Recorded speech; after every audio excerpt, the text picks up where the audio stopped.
Good afternoon. Welcome to Mike and the Hoss on Wolfeboro Community Television. I'm Mike Danais. And I'm Charlie Hossack.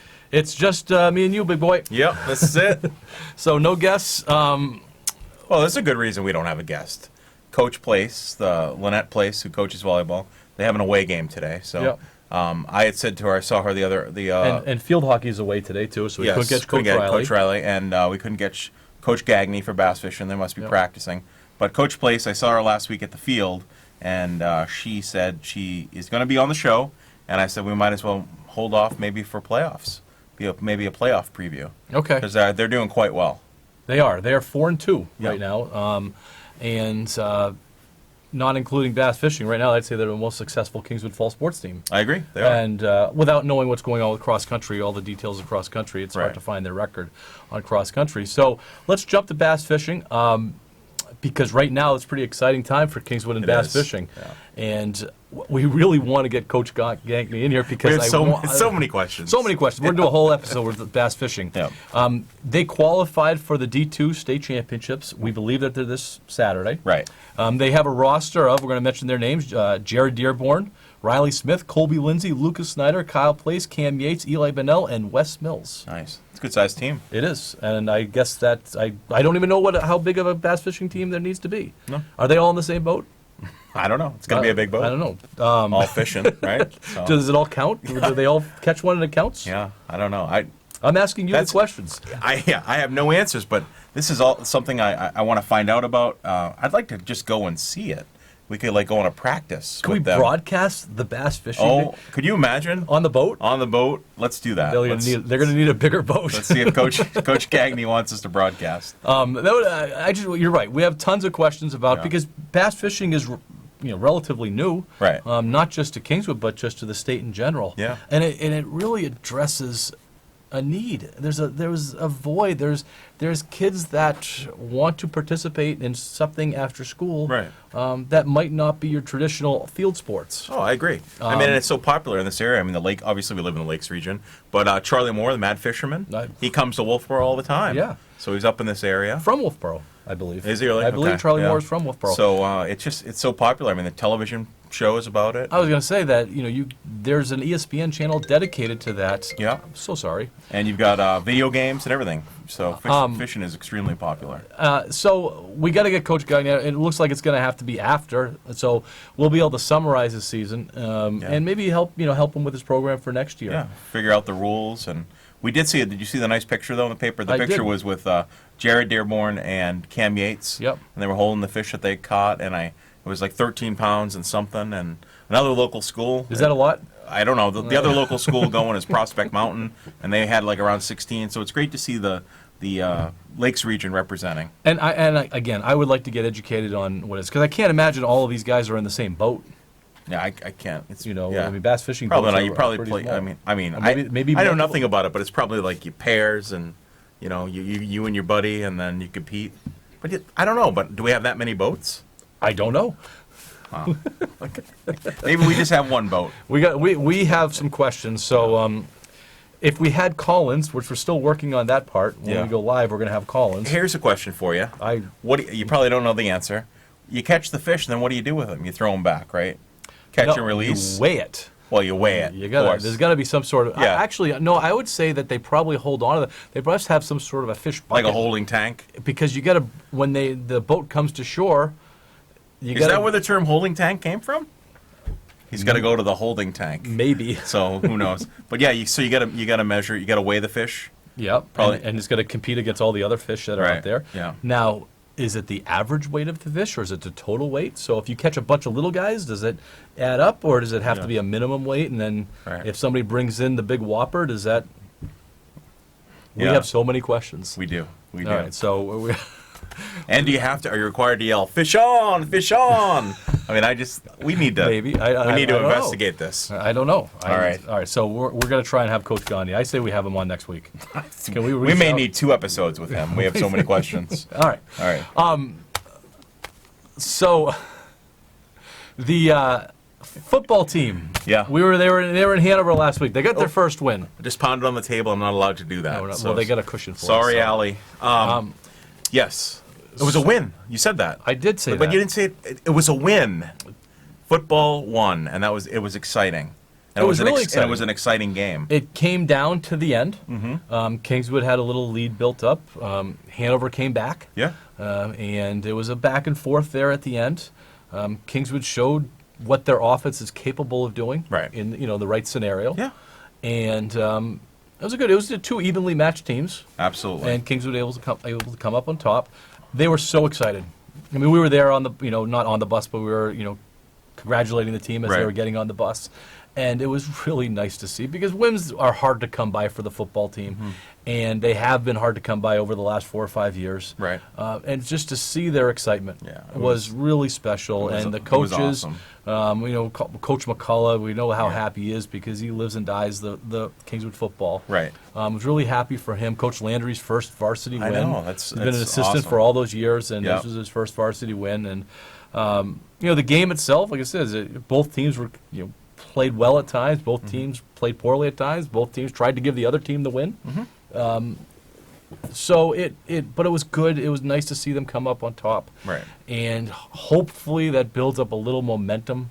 Yeah, so I talked to Coach Landry yesterday. I went to the JV game.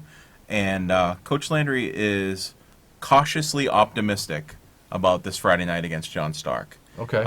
John Stark's going to be, or is a better team than Hanover, but Kingswood and John Stark match up. So he's feeling cautiously optimistic. He said as long as some breaks go our ways, obviously there aren't any turnovers, and they continue to run their offense as effective as they did last Friday night, they should be in good shape. John Stark lost to Bow 49-0. Right. Kingswood lost 48-0. I mean, who knows? Those last few touchdowns, it's hard to tell. But by that, they seem to be relatively in the same ballpark as far as abilities go. Right. I don't think. Stark is not a Bow, so we should be seeing a competitive game Friday night. We should. Yeah. And I think that's all you can ask for right now. With the team, if they're competitively matched up, can the Knights execute to keep it competitive and make it better? Right. They're not competitive with the Bows right now and the Plymouths and so on. Right. But teams that they are competitive with, can they execute to win? And I think that's going to be a good test for them, and it'll be a good game for us. Also on Friday, we're going to be... So I'm nervous, just so you know about this. The field hockey? I'm excited, but I'm nervous. I got this. I know you do. I got this. My daughter was a field hockey player, and I got this. So we're going to be doing the field hockey game on Friday before the football game, and the field hockey team is struggling. They are 2-5 right now, which is unlike Kingswood field hockey at this point. They are young. Coach Riley, and just from talking to her last year, we haven't had her come in yet. Right. But she knew that they were going to be young this year. They lost a lot. They lost a lot of seniors last year, goaltending, defense, offense, scoring, and so on. Speaking of scoring real quick, Mackenzie Duran, who's playing down at Nichols, was, if I got this right, the league's rookie player of the week. I saw that. Yeah. So congratulations to Mackenzie. Alum's doing a good job. But Ginny Skelly's playing at SNU, and Amanda Lepar is playing at New England College. So, and I know that I'm sure we're going to miss kids, but Jessica Disler, she's a goalie at Plymouth State. Okay. Yeah, and I know she came through our program here. Yep. So. Mariah Craig's playing at Plymouth State also. There we go. So we got a lot of kids playing. They lost a lot in the program.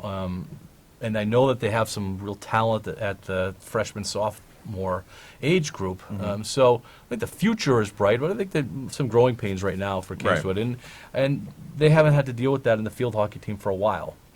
But Coach Riley's a good coach, and I'm sure she's going to pull it together. And I'm still optimistic that they're a playoff team. Good. So we'll see what happens. They have Portsmouth on Friday, and Portsmouth is a perennial powerhouse. In most sports they are. So they're going to have their work cut out. So for can them. I ask some just quick field hockey questions? Sure. Do they play quarters or halves? Oh gosh, I put you on the spot. I'm so sorry. Can I tell you on Friday when I look up at the scoreboard? How about on Friday we find out? All right. Do you think can Emma join us maybe on Friday? Well, unfortunately, she coaches her own field hockey team down at Oyster River. So gotcha. That would be a great idea. Yeah. And if she's not doing anything, I'll definitely have her come by. Sure. But we actually could use somebody. So I think it's not a bad idea. Maybe we need a third person in the booth for field hockey. Yeah, just who can help us. Yeah, that'll be fun. Okay. I did a field hockey game last year, and I did it solo, which I don't want to do that again, doing a game solo. That's a lot of talking. Yeah. I can be there for comic relief. Okay. All right. Soccer team is still struggling a little bit. Talking boys. Boys and girls. Well, we can start with boys. I know the boys have taken it on the chin the past couple of games. Yes. They're 1-6, if I have that record correct. No, 0-6. Yeah, 0-6. And you're there. Yeah. What So are you they've got seeing? some. I mean, they have some winnable games this week. Thursday, Plymouth is coming to visit us, and the Plymouth soccer team is a team that Kingswood matches up well against. Okay. They saw Kingswood early on in a jamboree, and it looks like they can compete with Plymouth. And then on Saturday, the boys travel to Kennet, and that's also a team that they've seen and feel confident that they're going to be able to compete. So when we had the coach in here earlier this year, he had pointed out a few games that he thought that they should win. Yeah. I think Pembroke was one of them. Coach Nelson. So Pembroke And- they've seen twice, and And they lost 2-1 the first game. So Yeah. what happened when they went down there? They got yesterday was a 7-0 loss. And I wasn't there. I was at the JV football game. Okay. But I mean, I talked to some of the players, my son being one of them, and they just ended up the ball really. He said never left the defensive end, so the Kingswood spent the majority of their time playing defense. okay. So it was just lots and lots of shots on net. I heard Liam Davey, the goalie, just played out of his mind, incredible.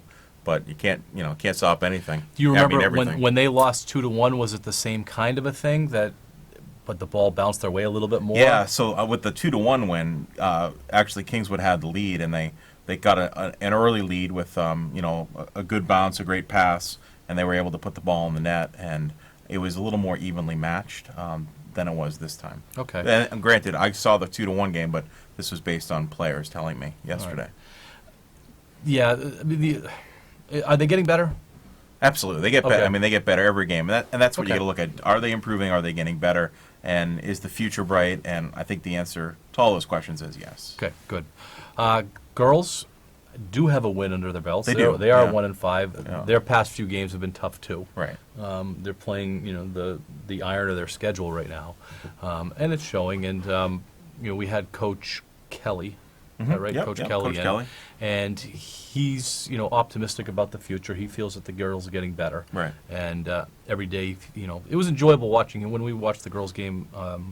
Last week, 2 weeks ago, I watched Yeah. the girls' game, and Yeah. watching him on the sidelines, it was fun. it was good. It was fun to watch him. So as long as they're getting better, I think that's all we can ask Right. for these programs. Is that as long as we're getting better, we're improving. We know that both programs have a lot of numbers at the middle school and the young age too. Yeah. And so that's Lots of numbers. that's a good start. Yeah. And so And both Coach Kelly and Coach Nelson talked about just being able to start doing some off-season stuff. Not to take away from other sports, because that's not their intent, but maybe one day a week offering a little futsal, indoor soccer, Yeah. and just something to do in the off-season to kind of improve your game and still be thinking about soccer. And that goes a long way. And I know that they have some summer programs that they do. They do some beach soccer. So continuing to promote that and for kids to get excited about that, that's just going to improve their game come fall. yeah, okay. Anything else, Kingswood, that we want to talk about? Did we cover everything? We need to get an update on cross country. I haven't heard from them in a little while. Yeah. We'll get Coach Arsenal and Coach Place to Yep. get us some info on that. I know that they've had a few meets, and Kingswood's, they are doing well, both girls and boys. Okay, So I'd love to get some specifics and talk about specific athletes. So we'll have some updates next week. All right, let's go to the Patriots. They're certainly in the news right now. Sure. A big weekend, especially for Mike and the Hoss, Yeah. as far as talking about these things. Right. We were driving to Hanover when the news broke. Well, yeah, we were in my car driving, and I just wanted our fans at home can't see it, but we have notes in front of us here. Yeah. And I'm a little kind of perturbed by the first comment with Patriots, where you wrote "good riddance." Well, let's remember who writes up the notes. Okay, so it's a team effort. okay. So we both have been on the opposite sides of the fence when it comes to Antonio Brown. Right. You felt that he was good for the team, and that he should stick around. And I have been on the other side. I Sure. didn't want to have anything to do with him. Right. And God, there's a lot of stuff coming out, and now I'm really concerned about the overall health emotionally of the Patriots. Right. Bringing him in and what this has done to the hierarchy of the Patriots. So, as the story goes, we taped on Tuesday. Wednesday, he sent out some nasty text to somebody who accused him of doing something. Yep. Friday, Robert Kraft got wind of those texts. Mm-hmm. They went public. They got wind of those texts. He and Belichick met on Friday, and they decided to release them. Now, what's being said is that it was a mutual decision. Right. And so on Friday, Antonio Brown left the building in a very positive way, thanking everybody. Yep. Sending out a tweet, thank you, Yep. go win the championship. Yep. And then Sunday morning was not so nice. A little different. He took some parting shots at Mr. Kraft. He did. And about his past transgressions. Right. And then it was this Twitter storm from him about not playing in the NFL anymore, NFL screws its players, et cetera, et cetera. Yeah. I like the fact that he's saying that he's no longer playing in the NFL. But Yeah, I think the NFL has determined that this year he's no longer playing in the NFL. And I think for his own health, I think that's smart. Yeah. He's not a rational guy. No. His decision making is sketchy at best. And so the fallout now is, Belichick obviously has his, and I had on our notes, how he treats people with this. Oh. And so we've seen some of his interviews. Yeah. And Coach Belichick is notorious for not really being forthcoming with the press. Right. And sometimes being a little rude. Mm-hmm. And when you have 6 Super Bowls and 9 appearances, et cetera, you can get away with that. Sure. He's the only coach that can get away with this. Mm-hmm. And he has for a long time. But he doesn't want to talk about Antonio Brown. Right. Doesn't want to talk about him as a person. And so there's been a little bit of fallout from that. And now the stuff, I don't know if you heard it coming into the show, is that he made the decision to sign him unilaterally. Mm-hmm. And to give him the $9 million of signing bonus. Right. And that was made without the consultation of Mr. Kraft and of the organization and so on. So do you think not to interrupt, but do you think the divide is you have Robert Kraft, obviously who's the owner of the team, and then it's interesting because if you try to get information from Tom Brady and Bill Belichick, it seems like Tom and Bill want Antonio Brown or wanted Antonio Brown on the team, and that was kind of, they made the decisions. Yep. Kind of maybe, I don't want to say against Robert Kraft's wishes, but maybe without his blessing. No, I think that's fair. Yeah. And I think you have the football operations side, and then you got the PR business operations side. Right. And we know that Coach Belichick is what's good for the team is, what he wants to do. And he's brought in malcontents before. Sure. Corey Dillon, Randy Moss. Yeah. LeGarrette Blount. Yeah. Yeah. I mean, there's been a few others too. Yeah. And they've, for the most part, they've worked out. Right. Some really well. Mm-hmm. And I think that he just felt that this one. Now, while Antonio Brown was in Foxborough, practicing and everything, everybody had great things to say about him. Right. His effort trying to learn the playbook, they put everything. He just can't stay off his phone. Yeah. Right. It's that simple. He just can't stay off his phone, and it wasn't a threatening stuff that he sent, but it was intimidating, and that goes against the NFL Players Association stuff or whatever the rules they have. And I do think that there's a brand. There's a brand for the Patriots. There's a brand for Tom Brady. There's a brand for Belichick, and there's a brand for Kraft. Yeah. And the brand took a hit by bringing Antonio Brown in because now he sent those text messages out while he was a Patriot. Right. And, the Patriots are pretty good about saying you get a fresh start when you come in the door. Mm-hmm. Don't embarrass the organization, et cetera, et cetera. Yeah. So I'm a little concerned right now about the Patriots and are they, on the same page? Is Tom Brady on the same page as Bill Belichick, on the same page as Robert Kraft? Right. Because I think there's a schism between, Brady, Belichick, and Kraft, which I think is probably where you want the schism to be if you're going to have one. Yeah. I'd rather have that divide than between Brady and Belichick. Right. I think Brady and Belichick are on the same page. I think so. I think they are on the same page. Yeah. And it's with Robert Kraft. Do they need him though? Did they need him? No, I mean, looking at this team, I don't think they needed him. It was interesting though going into this week against the Jets, where you game planned for Antonio Brown, and he was released on Friday afternoon. So the game plan was set. Yep. All right, they weren't going to change anything, and then all of a sudden Antonio Brown is out of the mix. And granted, thankfully you're playing the Jets, but you could even see the gameplay on Sunday. They stalled. I mean, I know that they won, 30-14, and I know that the defense didn't give up any points, but it was they were not prepared and ready to go without Antonio Brown.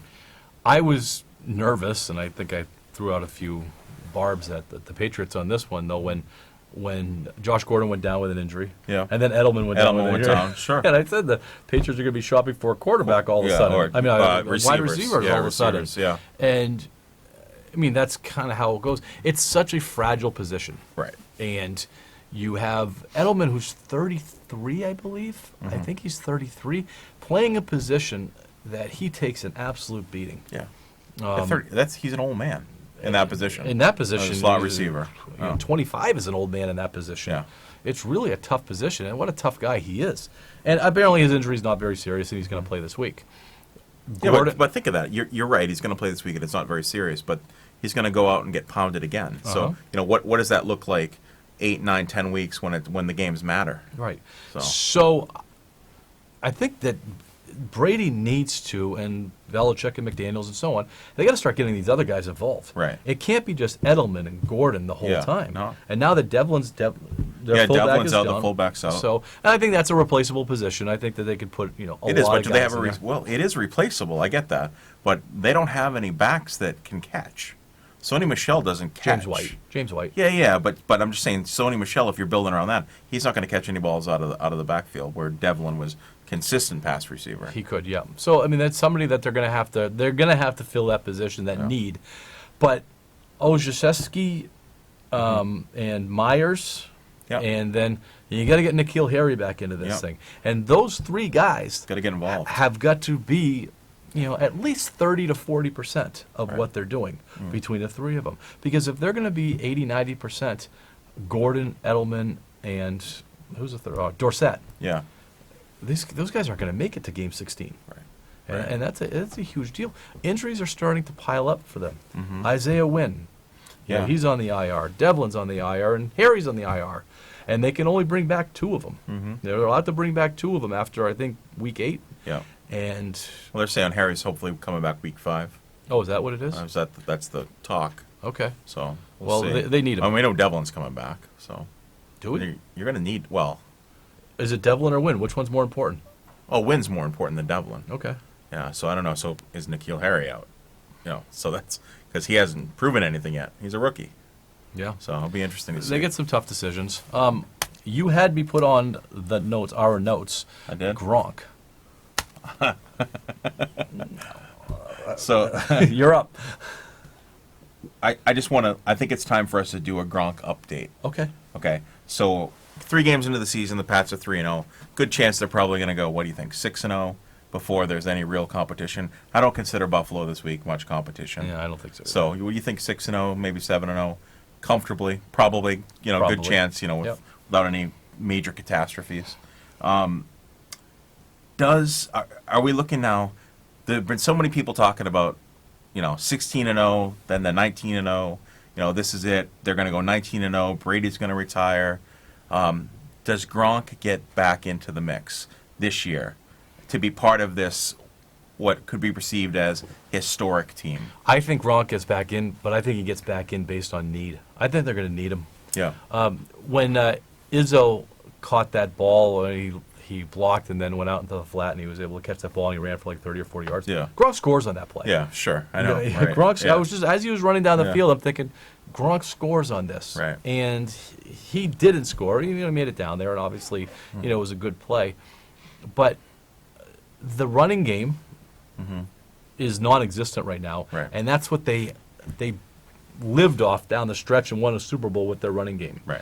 It's not. I don't think it's Michel's fault. No. I mean, I think it's an offensive line of missing Trent Brown on the left side. Yeah. The line's not getting any push. The holes aren't there. And Gronk's not there. Yeah. And how many times do we see them run behind Gronk? Whether he lined up on the left or the right, that's usually the side they ran across, because when he came, when he lined up, they usually put a linebacker on him or safety who he easily was able to block. Right. And it opened up the hole. I think that that's a big thing, that they're missing that blocking tight end that can also go out and then draw a double team. Right.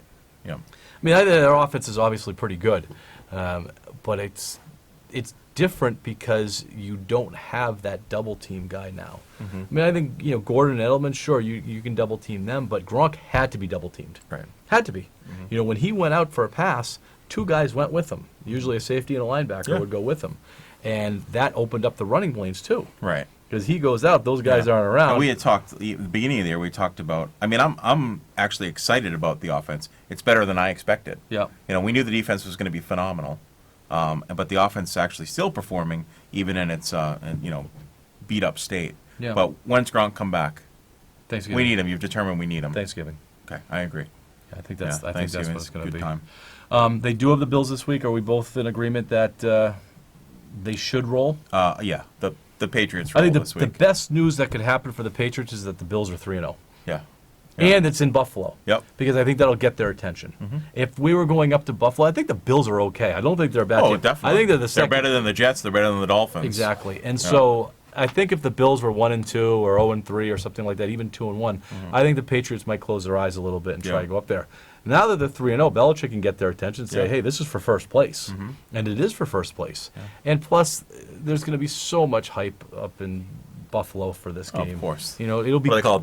The Mafia? The What is Bills it? Mafia. The Bills Mafia, yeah. So I think that that's going to be really good for the Patriots.